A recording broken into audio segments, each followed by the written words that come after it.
Touchdowns and textbooks, are the two compatible at colleges and universities today? When you have football coaches that make 3 times what your president of the university makes, I think we've got a terrible problem. What needs to be done to repair the tarnished image of college athletics? Tonight we'll talk about the problems and solutions with Iowa State University President Gordon Eaton and University of Northern Iowa basketball coach Eldon Miller.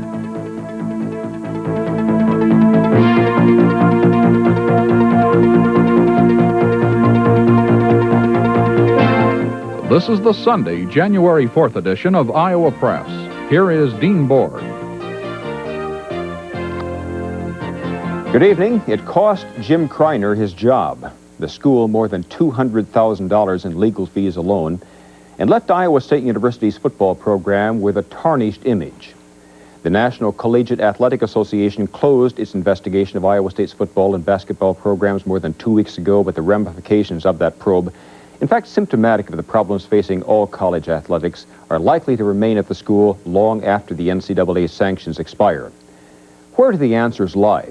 Well, producer Jim Kay discovered there's no shortage of people asking that same question and struggling for a solution. Sid Sprecher reports.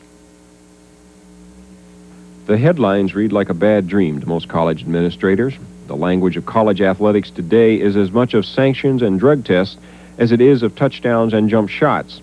The problem has become how to control the excesses that have grown with the system. There's little doubt there's enormous pressure on coaches and athletes to succeed, to win in college competition. Some see that pressure fueled by a public that feeds on college sports.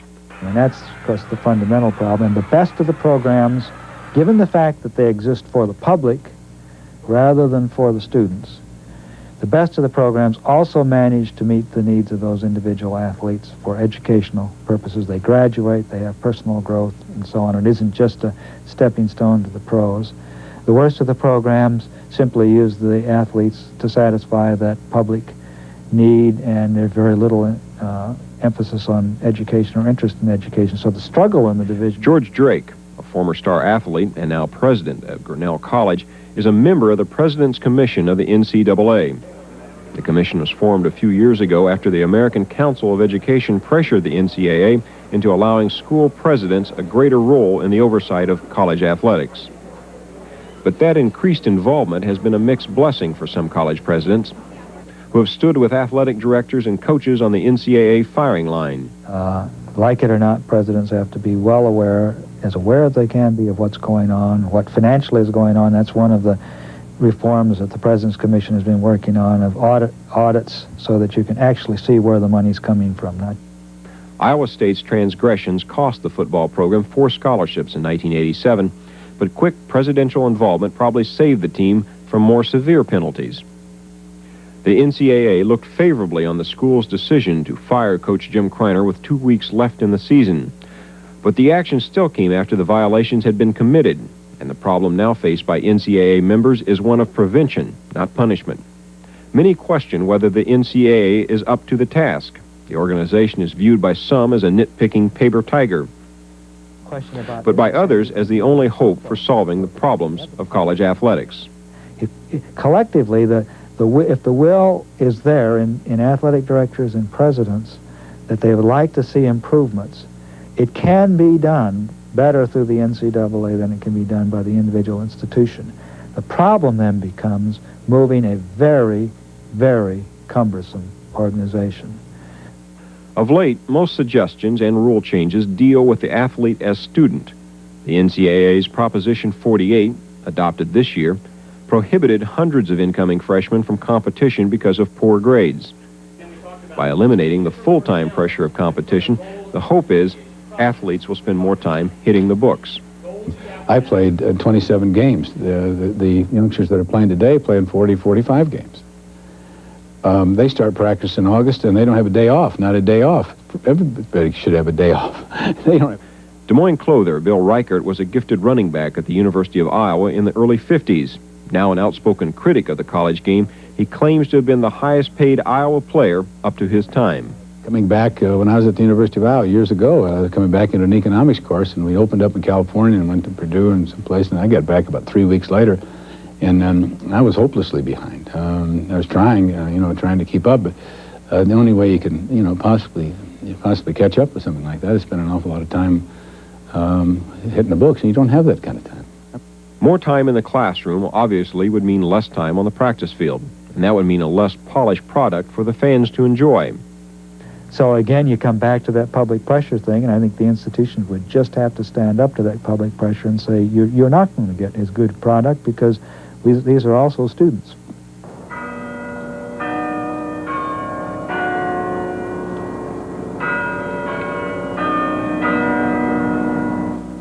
On the other hand, the drive to succeed has an effect beyond the playing field. As a rule, endowments and contributions to universities generally increase if the school has a winning athletic record. And state pride in a team, especially in a place like Iowa, which has no major league sports teams, is an incalculable benefit. I think athletics, varsity intercollegiate athletics, are very, very important. And they're important because they provide a healthy outlet for young people, but also an element in their education and personal growth that very few other activities can approach. But a sense of distortion remains. What kind of a role should athletics play in higher education? That's one of the questions we intend to pose tonight to our guests, Iowa State University President Gordon Eaton and University of Northern Iowa basketball coach Eldon Miller. They'll be questioned by David Yepsen of the Des Moines Register and John McCormley, who's a columnist with the Harris newspapers based in Burlington. President Eaton, coming from Texas as you do, Texas A&M, where I think the coach Sherrill gets $1 million a year, your firing of Coach Kleiner must have been a lot like President Truman firing General MacArthur. What kind of support have you had from within the university and within the community for that action? Well, let me say that the support has been highly varied. In fact, when I array on my desk a set of letters that came in after the firing of Coach Kreiner, they represented every possible view there was. I said they didn't box the cardinal points of the compass. They represented every degree in the circle. Inside the university, very strong positive support with the regents, unanimous support, but it's not something that one does lightly, I can tell you that. Coach Miller, you've been on sort of the other side of the fence here. You were, if not fired, forced to resign from Iowa State University, not for not winning, but for not winning enough. How do you view this kind of quick action by a university president? Well, I don't think the action in my case was very quick. I was at Ohio State for 10 years. And I've been coaching for 25 years, and I think that when you go into the coaching profession, you realize that sometimes you're not going to win enough, and we didn't win enough. But I think more than that, and you have to understand, we averaged almost 19 wins, and we're in 7 postseason tournaments in 10 years, and that was with a program that was at the bottom of the league when we inherited it. You say you didn't win enough. What would, for heaven's sake, would winning enough be? If you didn't lose a game. You really have to understand the sports psychology and the sports culture in our country. And when you're involved in intercollegiate athletics, you know that sometimes you're going to get fired sometimes, even though in your own eyes you may be very successful. And I think it's just a matter that the administration at Ohio State did not agree with Eldon Miller's philosophy. And as a result, they didn't want to retain him as the coach at Ohio State University, and in that case, it's fine with Eldon Miller. One more point on President Eaton's action. Among coaches, what do you hear about his action? Is he generally supported among coaches for taking prompt action in the Kleiner case?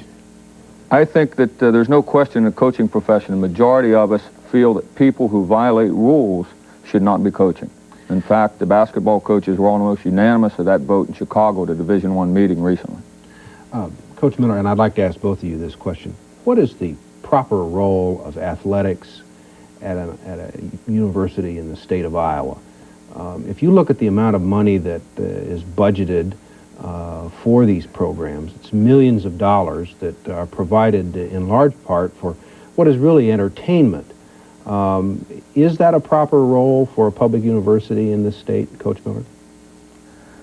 I think every university has its unique role in athletics.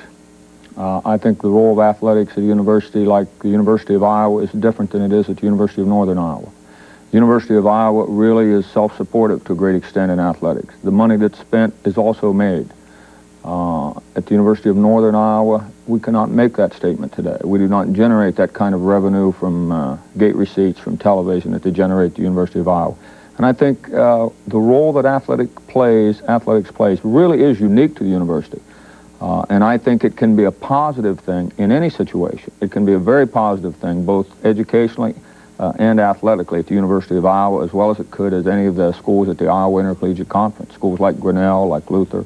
Dr. Eaton, I remember as a student at the University of Iowa when hard times were on their football program in the late 60s, and we once asked Dr. Boyd when he was president if he thought about getting out of the Big Ten, and he said, "Why should I have the best art collection in the Big Ten?"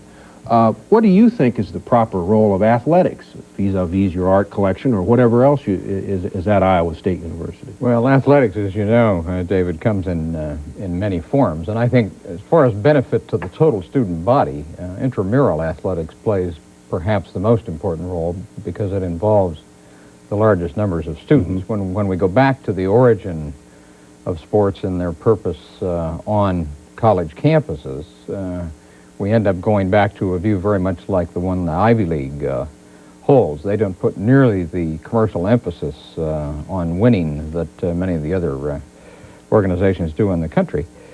The role that it plays, I think, on a campus like ours at Iowa State is twofold, and it depends on who you're asking. If you're asking the athletes and the coaching staffs that are involved in the program, it plays an extremely important role, and it's very good for those student athletes. On the other hand, I think you have to keep it in the perspective of how many of them are active in the program relative to the size of the student body.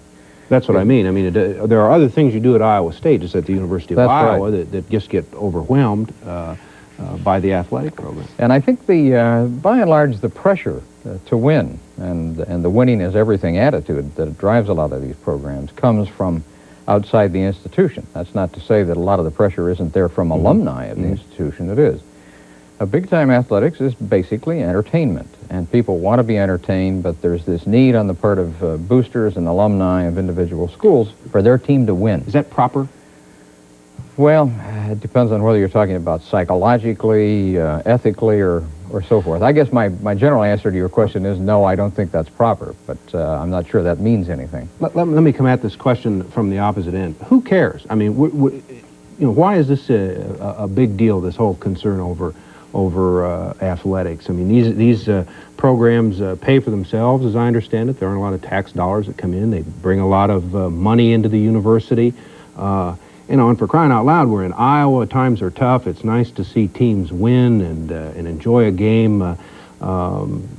Dr. Eaton, who really cares? Is all this much ado about anything? Should we just forget about it and let those programs go win ball games? Well, I don't think we can not care about it. Who gets hurt? Who's getting hurt by it? One of the groups that cares, of course, are the other athletic programs. Big-time college athletics, to the extent you've got winning teams and you play in postseason games and your games are televised, really relates largely or almost entirely to football and basketball. Revenues generated from television productions of games and from postseason play help support many of the other programs which do not generate revenue in their own right. The loss of money we're going to realize over the incident we've been dealing with in the last year at Iowa State is going to come close to $400,000. That's money that would have helped support some of the other so-called lesser sports, women's baseball, swimming, tennis, this kind of thing. Coach Miller, are we making too much about all these little rules? If you give some kid a ride home or something, we're all big boys and girls, so to speak. A kid comes to play ball for you. He knows he's not going to necessarily get the best economics education in the world, but he might get a chance to become an NFL basketball player. Are we making too much out of these minor little things in college sports? No, we're not making enough out of them. When you say, let these people go play ball, who gets hurt by it? The most important question you have to answer is, are we trying to win ball games by the rules? You're talking about the moral fiber of our country, which is at stake.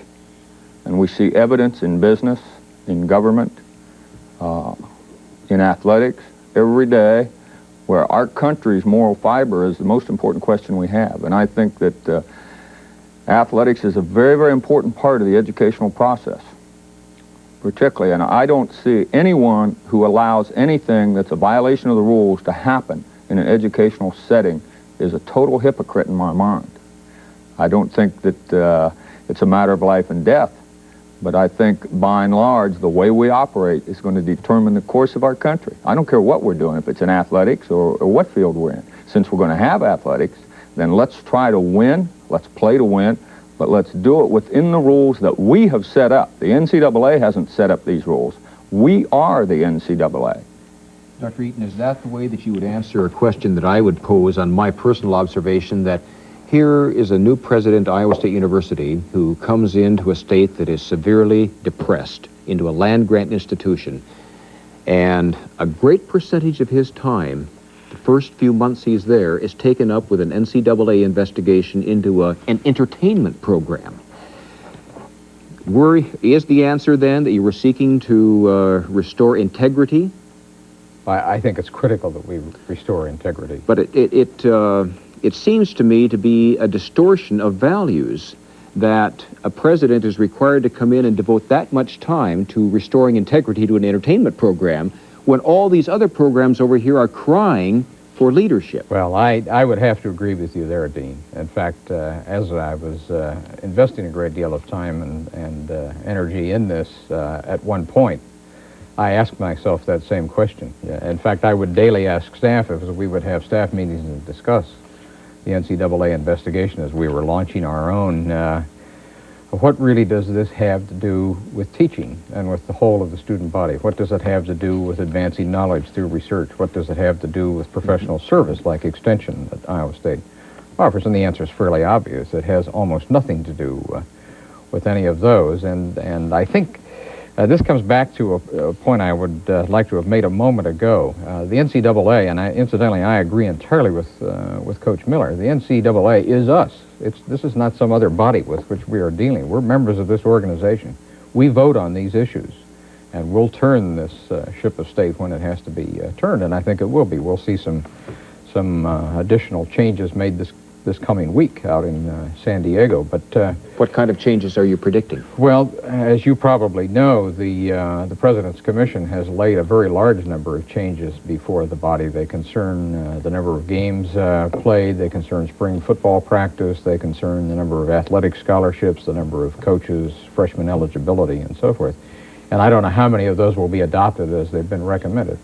I think these are proper things for the NCAA to be dealing with, and I think when the NCAA has an investigation, it's investigating itself, one or more of its member institutions, but clearly universities do not exist solely or entirely or mostly for the purpose of athletics. It is an entertainment industry. How do you come down on those items you just mentioned? What would Gordon Eaton's, and how do you endorse the length of the season, some of these things that are before that group in San Diego? Well, I take a fairly conservative and hardline view, and I think it'd be very important for Coach Miller to share his views too. I agree with most of the recommendations in those areas that the President's Commission has made. I'm concerned with freshmen, for example, getting off to a good start at the university. Mm-hmm. Coach Miller?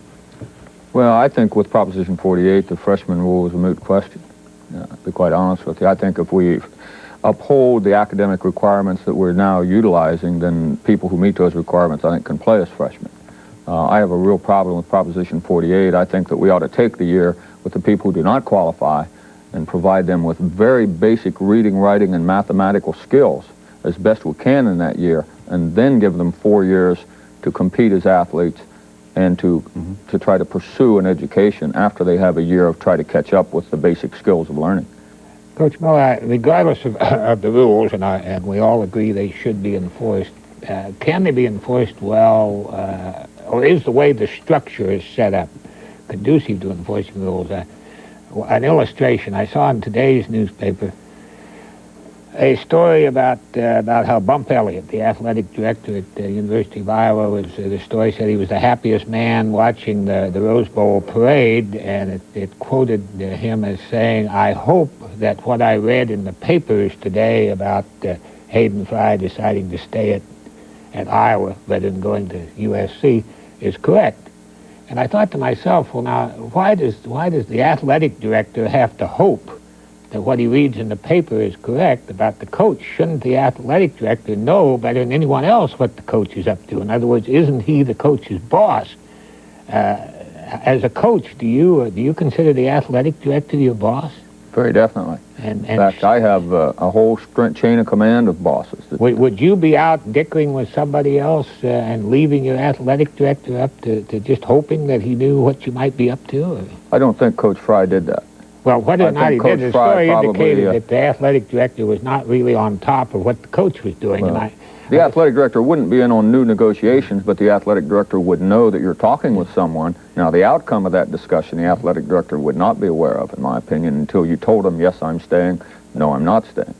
What I'm getting at, generally speaking, in the whole field of athletics, college athletics, is the structure tight enough? Is the chain of command tight enough? Does everybody know who's the boss? I'll speak to that. All right. No. We've done a very poor job, in my opinion. I think we're too lenient in most areas when it comes to breaking rules. And we certainly have been in intercollegiate athletics. To me, to take a great university like Iowa State University and put a university on probation is the height of hypocrisy to me. Iowa State University, if the name of that great university suffers because a few people who happen to be working there break the rules, I think it's a mistake. To me, that's like taking a bank embezzler and putting the bank in jail and telling the embezzler to go somewhere else and go to work. And I think that happens too often, so we have not been tough enough. Are you satisfied with the way the chain of command is set up? Yes, I think so. I think having gone through what we've just gone through, I think everybody's going to have a heightened consciousness about this, and we'll be paying a lot more attention to what's going on than we did. Coach Miller just raised, Dr. Eaton, about punishing the person who did the infractions, rather than the entire university. Maybe the university should be punished too, but what about the person who goes off and works someplace else? Well, I'll take a different view than the coach here, because I have a view that that all of the blame doesn't lie with one individual in the institution. I think Coach Kreiner's firing resulted from his taking actions in responses to pressures that are brought by other people. Let me give you an example that I'm quite closely familiar with because I was in the Southwest Conference for 5 years, and that's SMU. I happen to know the president of that university, and as you all know, the president, the athletic director, and the coach have now all resigned, and while the resignation of the president was first and was allegedly based on health reasons, that health problem was greatly aggravated by the issue. That whole system was out of control because alumni and boosters of the team were perpetrating the violations on the rules. And you can't get at them. The NCAA has no jurisdiction over those people. So what it does is it makes a spectacle, in this sense, of the institution. 3 heads rolled there, and hopefully the message comes back to those boosters. They've got to lay off that kind of thing. Correct. The NCAA couldn't get at those boosters. It was outside alumni, but the legislature could if they wanted to pass some laws making it a felony to tamper with athletes or with the rules. Well, they could. Would you be in favor of that? Well, I would like to hope that we could keep our own house in order without going to that extreme. What about the role of the faculty in this? Mac mentions the legislature, but as I look at a university, its faculty really is sort of the keeper of the flame. And is the faculty doing its role and its job in insisting that student athletes measure up to academic standards and making sure that you're taking tough action to keep, and that are saying to the fans, you know, knock it off? Do you think the faculties are really doing their job of standing up and speaking out? I'd have to say that some probably are and some are not. I think some of them perhaps who don't have student athletes in classes feel so distant from the whole process that it's just something they watch. I know, but I'm talking about the jock courses here. You know, the little, everybody knows on very campus. Much. All right, well, why does the faculty tolerate jock courses on a campus? Well, I think you're seeing right now us going through a period where there's going to be less tolerance of that. I think it drifted in that direction over a very long period of time, and I think it's coming full circle back.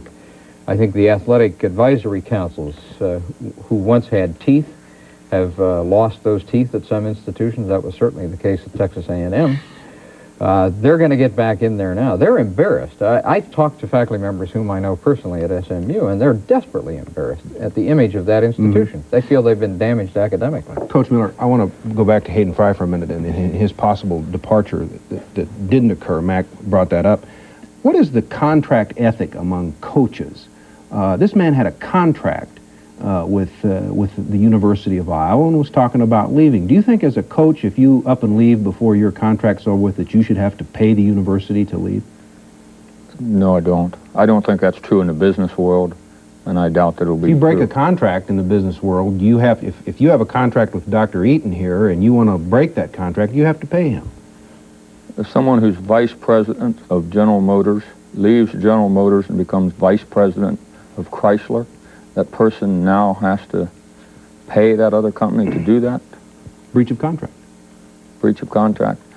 I think usually what happens in our circles is that people release people, even though reluctantly, because why would you want someone working for you who didn't want to be there? I wouldn't want that. Dr. Eaton, how do you feel about breach of contract? Don't your coaches owe you something when they sign on a line for 5 years?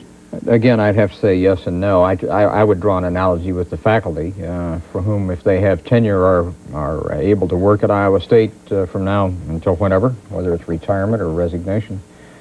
There's not really a contract there. It may be implied, David, but when they decide to go, they inform us that they're being wooed. They'll take leave and go have an interview, and they'll come back and say, I was offered the job, and I've taken it. I wouldn't see that really any differently here, although it is true that we have contracts, 5-year contracts, evergreen contracts with coaches. Now, in the case of our letting Jim Kreiner go, I didn't want to break the contract, and so we are paying him his salary and the benefits that go with that. If Hayden Fry leaves the University of Iowa, should he have to pay the university?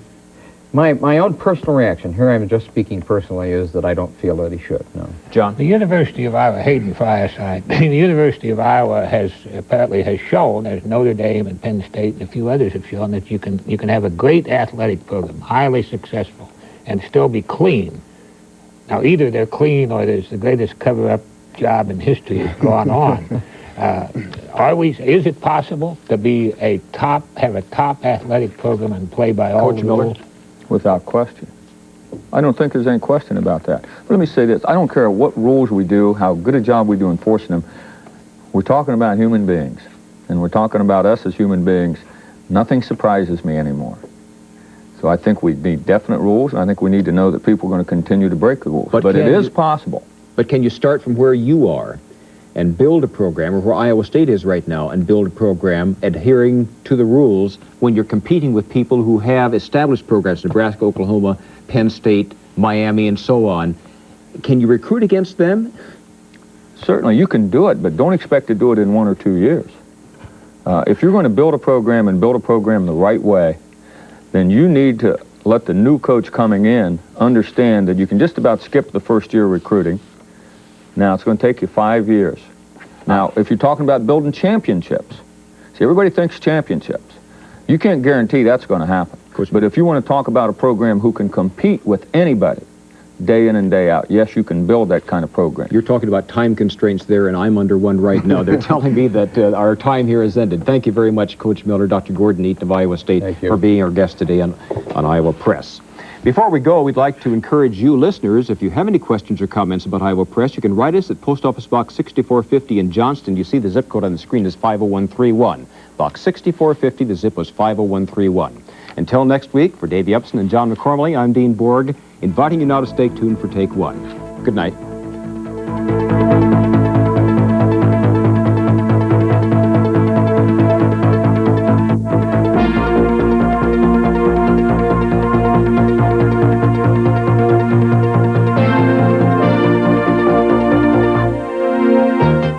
Major funding for Iowa Press was provided by Friends of Iowa Public Television.